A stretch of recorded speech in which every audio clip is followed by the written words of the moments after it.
परमेश्वर की स्तुति हो। और आज हम बातचीत एक अलग तरीके से करने की कोशिश पर हैं कि हम कैसे पवित्र जीवन जी सकें, या पवित्र जीवन जीने की चाबियां क्या हैं, पवित्र जीवन जीने की कौन कौन सी चाबियां हैं, कौन कौन से ऐसे तथ्य हैं जिसके द्वारा हम पवित्रताई का जीवन जी सकते हैं।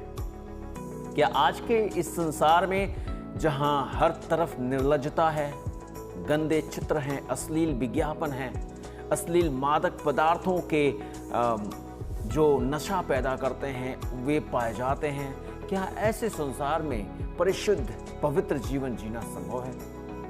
मेरे भाई बहन, क्या हम परमेश्वर की आज्ञा जो हमसे कहती है कि पवित्र बनो क्योंकि मैं पवित्र हूं, पहला पतरस 1:16 का पालन कर सकते हैं? प्रत्येक दिन हम जो कुछ भी अपने जीवन में देखते हैं और सुनते हैं उन्हीं विचारों को अपने लिए ग्रहण करते हैं। यही विचार हम पर असर डालते हैं। क्या हम इसके लिए कुछ कर सकते हैं? राजा सुलेमान इस प्रकार से कहता है, नीति वचन 4:23 में, सबसे अधिक अपने मन की रक्षा कर क्योंकि जीवन का मूल स्रोत यही है। यीशु ने भी इस प्रकार से कहा, मत्ती रचित सुसमाचार उसके 15 उसके 19 और 20 पद में, क्योंकि बुरे विचार, हत्या, परस्त्री गमन, व्यभिचार, चोरी, झूठी गवाही, निंदा मन ही से निकलता है। आइए हम इन पदों को थोड़ा ध्यान करें, विचार करें, जब तक हमारे साथ आराधना मंडली आकर के आराधना में हमारी अगुवाई करती है। सभी को जय मसीह की। परमेश्वर का धन्यवाद हो कि परमेश्वर ने आज का दिन दिया। सच में परमेश्वर जीवित है, और क्यों नहीं हम आइए परमेश्वर के पास जाए, अपने आप को खोल दे, क्योंकि हमारे अंदर जो कुछ भी है वो हमारी सारी बातों को जानता है। हम कहें कि परमेश्वर मुझे जांच ले, मुझे देख ले कि मुझ में कहीं कमी तो नहीं, क्योंकि परमेश्वर जब हमें बनाता है तो हम उसके योग्य हो जाते हैं। आइए हम सब मिलकर उस परमेश्वर की गीतों को गाएं और उसकी महिमा करें। आया हूँ यीशु तेरे ही पास, जैसा भी हूँ तेरे सामने हूँ। आया हूँ यीशु तेरे ही पास, जैसा भी हूँ तेरे सामने हूँ। तू जान ले मुझे, जान ले मुझे, ले ले मुझे अपनी बाहों में।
ये जीवन तेरा है परमेश्वर। ओ परमेश्वर, धन्यवाद तेरे प्रेम के लिए परमेश्वर। धन्यवाद पिता परमेश्वर, जो तूने मेरे परमेश्वर इतना प्रेम किया। ओ इतना प्रेम किया परमेश्वर कि तू स्वर्ग छोड़ आया। परमेश्वर तेरा प्यार ओ प्रभु सागर से भी गहरा है, तेरा प्यार अंबर से भी ऊंचा है। प्रभु हमें अपने योग्य बना।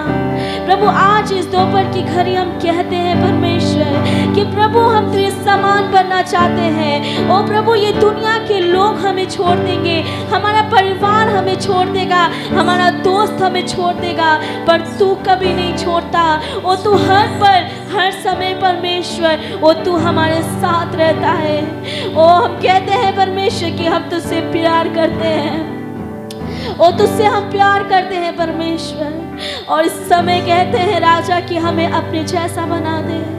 ओ ऐसा बना प्रभु कि परमेश्वर हमारे बोलने से आपको महिमा मिले। ओ ऐसा बना दे परमेश्वर कि तेरी ख्वाहिश हमारी चाहत बन जाए। अपने आप को तेरे आगे समर्पण करते हैं परमेश्वर। ओ रब शिखोरा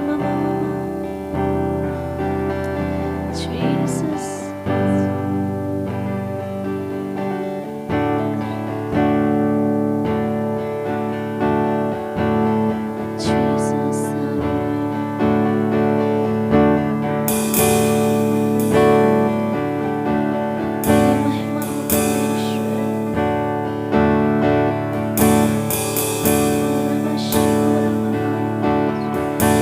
ओ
भजन संहिता 19 का 12 से 14 में कहता है, अपनी भूल चूक को कौन समझ सकता है, मेरे गुप्त पापों से तू मुझे पवित्र कर। तू अपने दास को ढिठाई के पापों से भी बचाए रख, वे मुझ पर प्रभुता करने ना पाए। तब मैं सिद्ध हो जाऊंगा और बड़े अपराधों से बचा रहूंगा। मेरे मुंह के वचन और मेरे हृदय का ध्यान तेरे सम्मुख ग्रहण योग्य हो। हे परमेश्वर, मेरी चट्टान और मेरा उद्धार करने वाले। आइए हम इस वचन को उस परमेश्वर के सम्मुख प्रार्थना के रूप में कहें, उस परमेश्वर से कहें कि परमेश्वर मुझे तो ढिठाई के पापों से बचाए रख। आइए आप मेरे पीछे बोलिए, अपने भूल चूक को कौन समझ सकता है, मेरे गुप्त पापों से तू मुझे पवित्र कर। तू अपने दास को ढिठाई के पापों से भी बचाए रख, वे मुझ पर प्रभुता करने ना पाए। तब मैं सिद्ध हो जाऊंगा और बड़े अपराधों से बचा रहूंगा। मेरे मुंह के वचन और मेरे हृदय का ध्यान तेरे सम्मुख ग्रहण योग्य हो। हे यहोवा परमेश्वर, मेरी चट्टान और मेरे उद्धार करने वाले। आमीन। परमेश्वर आप सभी को आशीष दे। ओह, मैं क्या करूं? मैंने पहले कभी ऐसा नहीं देखा था। एक व्यक्ति था जो वहाँ खड़ा था और हमसे कह रहा था कि एक प्रभु है जिसका नाम यीशु मसीह है। वो हमसे बहुत प्यार करता है और हमारे लिए अपनी जान भी देगा। उसी भीड़ में मेरा एक दोस्त बैठा था और उसे एक पत्थर मारा फेंक के, और उस पत्थर से उसका सिर फट गया। और उस व्यक्ति ने पलटकर जवाब दिया कि यीशु मसीह तुम्हारे लिए ही मरा। हेलो जवान व्यक्ति, तुम इतने दुखी क्यों हो? बात क्या है? आप कौन हैं? आपके जैसा व्यक्ति मैंने पहले कभी नहीं देखा। सच तो यह है कि तुमने मुझ जैसे व्यक्ति को कभी नहीं देखा है, लेकिन हम दोनों की बातें एक समान है जिसे तुम महसूस करते हो। तुम इतने बड़े दुख में क्यों हो? मैंने आज ही रात एक अनुभव देखा है।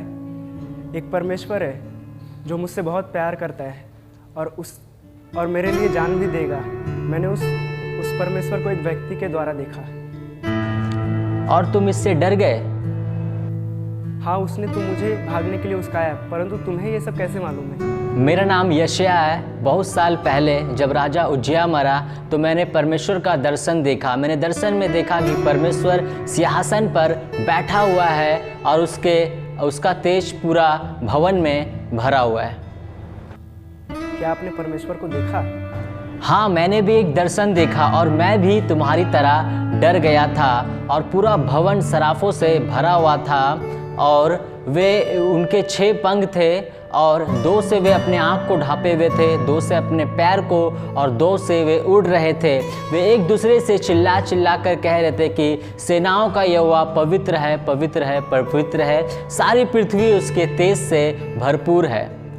पवित्र पवित्र पवित्र सेनाओं का यहोवा पवित्र है। हाँ, यही, पर सेनाओं का यहोवा पवित्र है और मैं तो पापी हूँ। पुकारने वाले के शब्द से डेवढ़ी की नींव डोल गई और भवन धुएं से भर गया। तो कह रहे हो, मुझे समझ में आ रहा है, इसीलिए मैंने सोचा कि मैं वहाँ से भागूं, क्योंकि धुएं से मेरा दम घुट जाएगा। इसलिए तो मैं अभी यहाँ पर आया हूँ। हाय हाय, मैं तो नाश हुआ। मैं अशुद्ध होठों वाला मनुष्य हूँ और अशुद्ध होठों वाले मनुष्य के बीच में रहता हूँ। यह ठीक बात है, पर मैं उन अन्य लोगों के ही बीच में रहता हूँ जो गलत बातें और गलत चीज़ें करते हैं। मैं उस अन्य लोगों के ही बीच में रहता हूँ। ऐसा नहीं कि मैं झूठ नहीं बोलता, चोरी नहीं करता, ठट्ठा नहीं करता। यह सब मैं कभी कभी करता हूँ और मैं गंदी बातों पर हंसता हूँ और उन्हें बताता भी हूँ। लेकिन जब मैंने उस व्यक्ति को देखा तो मेरे अंदर बड़ा दुख हुआ कि मैं उस व्यक्ति से बहुत अलग हूँ। अब मैं कैसे बदल सकता हूँ, जबकि मैं उन व्यक्तियों के बीच में रहता हूँ जो मेरे ही समान है। अब मैं कैसे ऐसा कर सकता हूँ? भला होता कि मैं उस व्यक्ति को देखा ना सुना होता। मैं समझता हूँ तुम जो कह रहे हो। मैंने अपनी आंखों से महाराजा अधिराज को देखा है, जो सेनाओं का यहोवा है। उसकी ज्योति के सामने मैंने अपने पापों को और अपने लोगों के पापों को देखा है। तब एक श्राप हाथ में अंगारा लिए हुए चिमटे से वेदी पर उठा और उड़कर मेरे पास आया और उसने मेरे मुंह को छुआ और कहा कि तेरे अधर्म दूर हुए और तेरे पाप क्षमा हुए हैं। महाजन, आप जो कह रहे हैं ये तो बिल्कुल मुझसे मिलता जुलता हुआ है। क्या यह कहीं लिखा हुआ है? वो तो चले गए। क्या वे यहाँ थे या मैंने भी दर्शन देखा? मैं अब याद करता हूँ उन बातों को जो बाइबल में वो व्यक्ति प्रचार करता था। ये बातें बिल्कुल वैसी ही हैं कि तेरे पाप क्षमा हो गए और तेरे अधर्म दूर हो गए। मुझे याद आता है कि उसने एक और बात कही थी कि यीशु का लहू हमें हर पापों से शुद्ध करता है।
बाइबल हमें बताती है कि हम अशुद्ध होठों वाले लोगों के मध्य रहते हैं और मसीह से अलग हमारे पास कोई आशा नहीं है, लेकिन वह हमें और आपको साफ करता है। कैसे हमारे साथ ऐसा होगा? किस प्रकार से ऐसी बातें हमारे साथ हो सकती है जब हम प्रतिदिन अपने जीवन में उसके वचन पर और उसके वचन के अनुसार अपने जीवन को जिएंगे। वो हमारी मदद करेगी कि हम और आप एक परिशुद्ध और पवित्र जीवन जी सकें। मेरे प्रिय, परमेश्वर का वचन हमारे लिए ऐसा कहता है कि हमें ईमानदारी से परमेश्वर के वचन को प्रतिदिन पढ़ना और उनके अनुसार चलना है, क्योंकि परमेश्वर का दास भजन संगीता 119 अध्याय उसके 9वें पद में कहता है, जवान अपनी चाल को कैसे सुधारे, तेरे वचन पर चलने के अनुसार। उसके आगे वो अपने वचन में 119 अध्याय उसके 11 पद में कहता है कि मैंने तेरे वचन को अपने हृदय में छिपा रखा है ताकि तेरे विरुद्ध पाप ना करूं। हाँ मेरे भाई बहन, परमेश्वर का वचन हमें बताता है और हम और आप अभी भी इस संसार में रहते हुए एक परिशुद्ध, एक पवित्र जीवन जी सकते हैं। आमीन।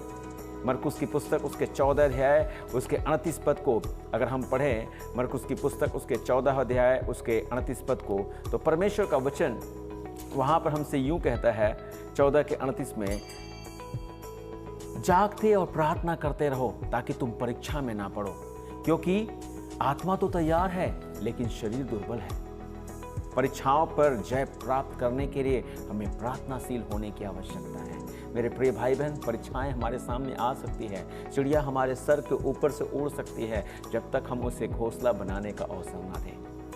विचार तो आ सकते हैं, लेकिन हम उस विचारों पर जय कैसे प्राप्त कर सकते हैं? उन परीक्षाओं पर जय प्रार्थना के द्वारा हम प्राप्त कर सकते हैं। नंबर 3, मेरे प्रिय, हमें करने की आवश्यकता है अपने शरीरों को हम प्रभु को दे दें। ये शरीर जो हमारा है, जिसे हम और आप अपना कहते हैं, परमेश्वर चाहता है कि ये शरीर हम परमेश्वर को सौंपें, ताकि हमारा और आपका शरीर परमेश्वर के वश में रहे और इसमें कोई भी ऐसी बुरी बातें वास ना करें।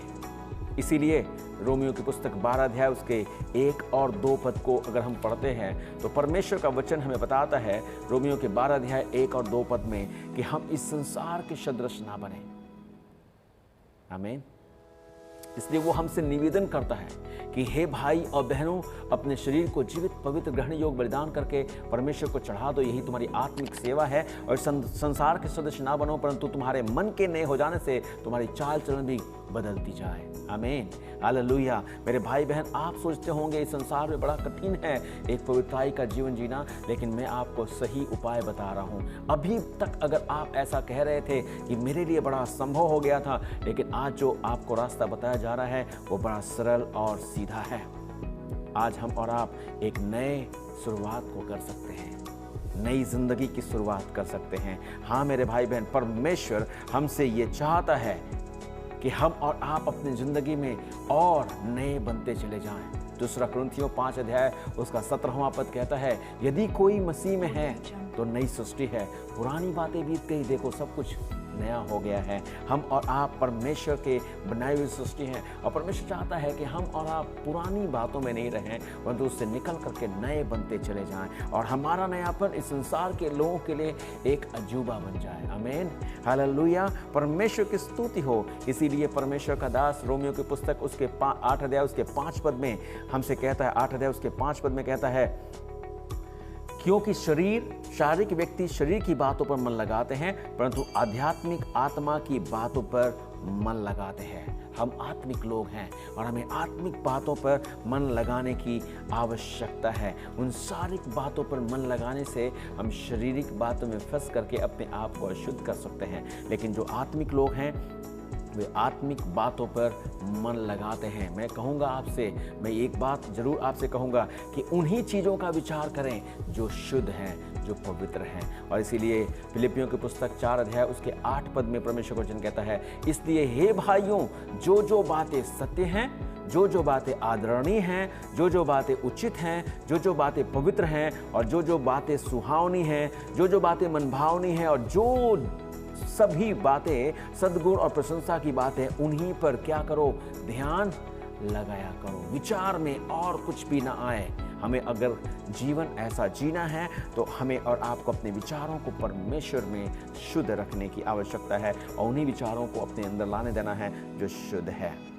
आमीन। परमेश्वर की स्तुति हो, परमेश्वर की महिमा हो। इसीलिए परमेश्वर का दास 1 तिमोथी उसके 4 अध्याय उसके 12 पद में हमसे कहता है, 1 तिमोथी 4 अध्याय उसके 12वें पद में, और हम और आप जब देखते हैं उसमें लिखा हुआ है, कोई तेरी जवानी को तुच्छ ना समझने पाए, वरन वचन और चाल चलन और प्रेम और विश्वास और पवित्रता में विश्वासियों के लिए आदर्श बन जा। हाँ मेरे भाई बहन, हमें और आपको परमेश्वर चाहता है हमारी जवानी को कोई बेकार नहीं समझे।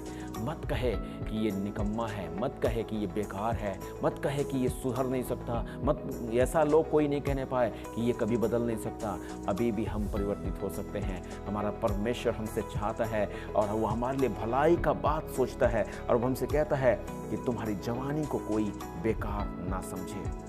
इसीलिए 2 तिमोथी उसके 2 के 22 पद में परमेश्वर का वचन कहता है, क्या करो? जवानी की अभिलाषा से भाग, और जो शुद्ध मन से प्रभु का नाम लेते हैं उनके साथ धर्म, विश्वास और प्रेम और मेल मिलाप का पीछा कर। किससे भागने की आवश्यकता है? उस अभिलाषा से जो इस संसार की है, चाहे वो शरीर की हो, चाहे वो आंखों की हो, चाहे वो जीविका की हो, मेरे भाई बहन, ये सब यहीं पर समाप्त हो जाएंगे। और इसलिए परमेश्वर का ये वचन हमसे कह रहा है कि इन सारी अभिलाषाओं से क्या कर, भाग।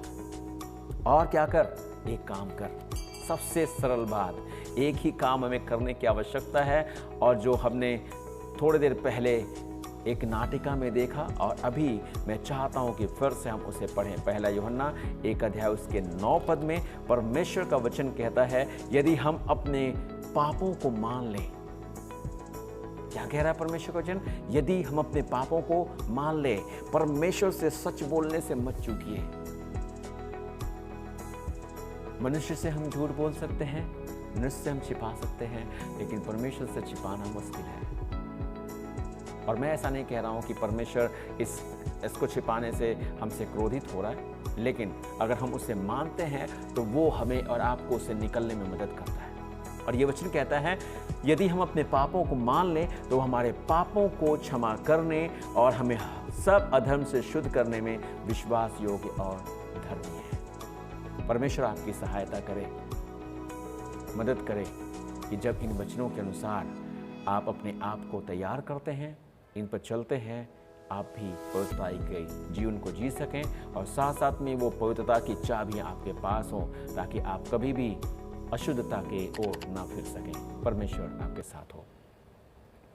Praise the Lord. उम्मीद करते हैं कि आज का पूरा सेवा के द्वारा आप बहुत आशीषित हो रहे हैं। आइए हम जब के आगे बढ़े तो कुछ चीज़ों को हम देखने की कोशिश करेंगे। ये सारे सवाल आपके भी मन में उठते होंगे कि हम कैसे अपने आप को शुद्ध रख सकते हैं, हम कैसे अपने आप को उन गलत शिक्षाओं से दूर रह सकते हैं, हम अपने आप को कैसे झूठ बोलने से रोक सकते हैं, हम कैसे उन आदतों से हम छुटकारा पा सकते हैं जो हमारे लिए हार्मफुल है, हम कैसे हम उस इम्प्योर चीज़ों से दूर रह सकते हैं जो हमारे आत्मिक जीवन को नष्ट करती है। इस चीज़ को देखने के लिए हम चाहते हैं कि आप हमारे साथ कुछ पदों को निकाल लें। पहले आप निकालें मेरे साथ भजन संगीता 141 का उसका 3वीं आयत। परमेश्वर का वचन यहाँ पर कुछ यूँ कहता है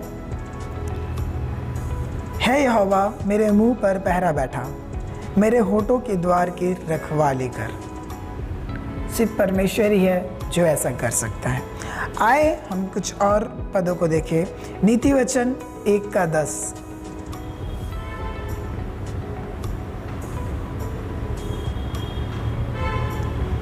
यहाँ लिखा हुआ है मेरे पुत्र, यदि पापी लोग तुझे फुसलाए तो उसकी बात ना मानना। इसके बाद अगर हम वचन देखें तो चले जाए मेरे साथ 1 कुरिन्थियों 9:27। यहाँ कुछ यूँ कहता है परमेश्वर का वचन, परंतु मैं अपनी देह को मारता कूटता और बस में लाता हूँ, ऐसा ना हो कि औरों को प्रचार करके मैं आप ही किसी रीति से निकम्मा ठहरूं। आप उम्मीद करते कि आप समझ पा रहे हैं कि इन सब वचनों के द्वारा ही हम अपने आप को बचाए रख सकते हैं। आए मेरे साथ निकाले 2 कुरिन्थियों 10:5।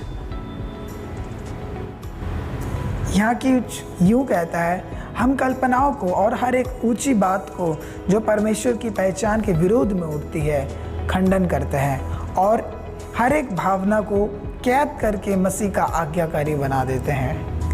उम्मीद करते हैं कि हम उन सारे सवालों का जवाब जो हम ढूंढ रहे थे वो हमें मिल रही है। कुलुस्सियों की पत्री उसका 3वीं अध्याय उसका 1 और 2 आयत। तो जो तुम मसीह के साथ जिलाए गए तो स्वर्गीय वस्तु की खोज में रहो, जहाँ मसीह वर्तमान है, परमेश्वर के दाहिने ओर बैठा है। और एक आखिरी मेरे साथ निकाल ले, याकूब की पत्री उसका 4वें अध्याय उसका 5 और 10वीं आयत।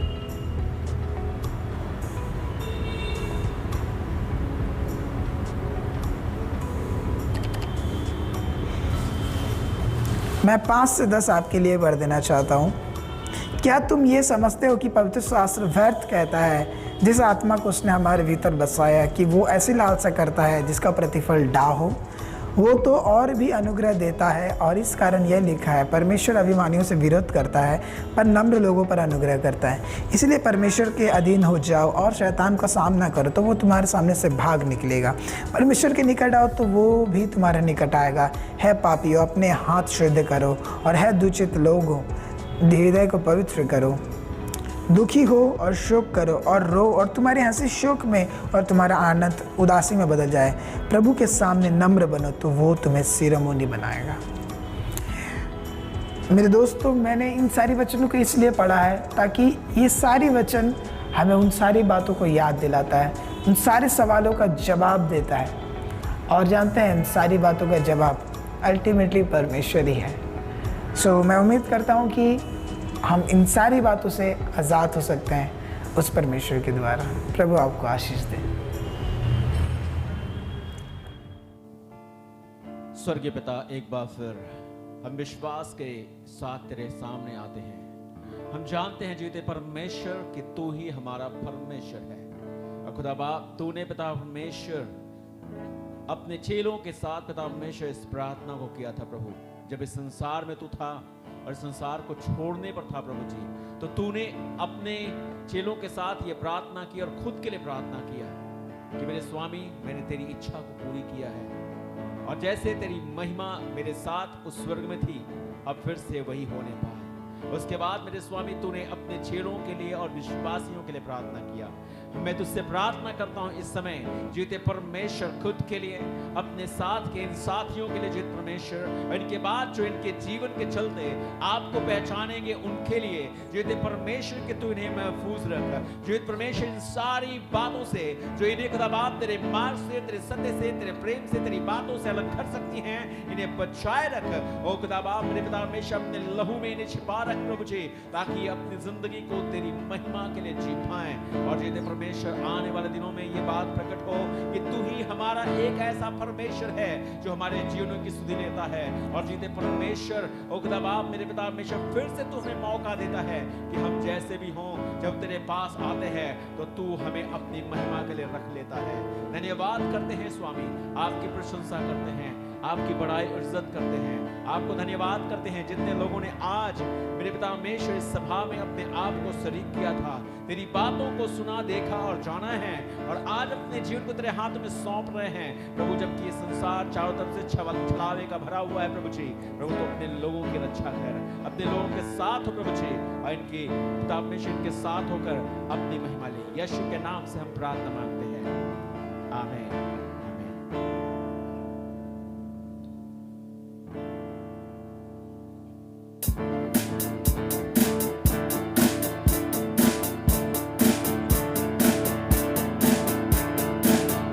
मुझे आगे पीछे घेरे रखा है, अपना हाथ मुझे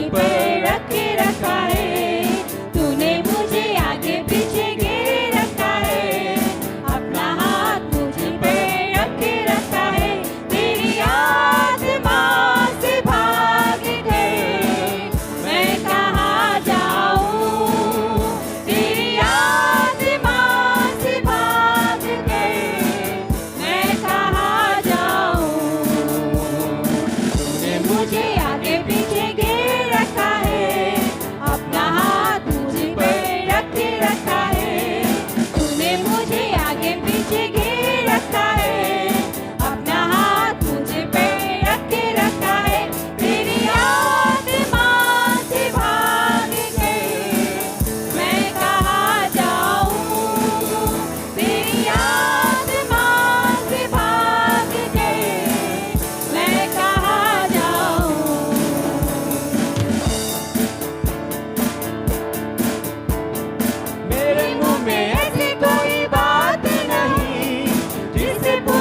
दिल में, मेरे मन में, मेरे जीवन में कोई ऐसी बात नहीं जो तुझसे छिपी हुई हो, तो थोड़ा पल लें और चुप्पी साध कर खुद के लिए प्रार्थना करें, खुद के लिए प्रार्थना करें।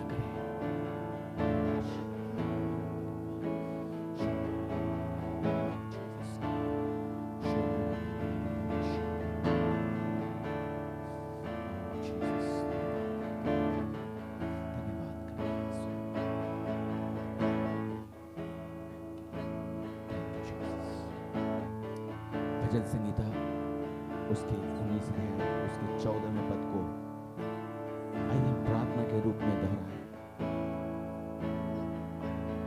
कहें, मेरे मुंह के वचन और मेरे हृदय का ध्यान तेरे सम्मुख ग्रहण योग्य हो।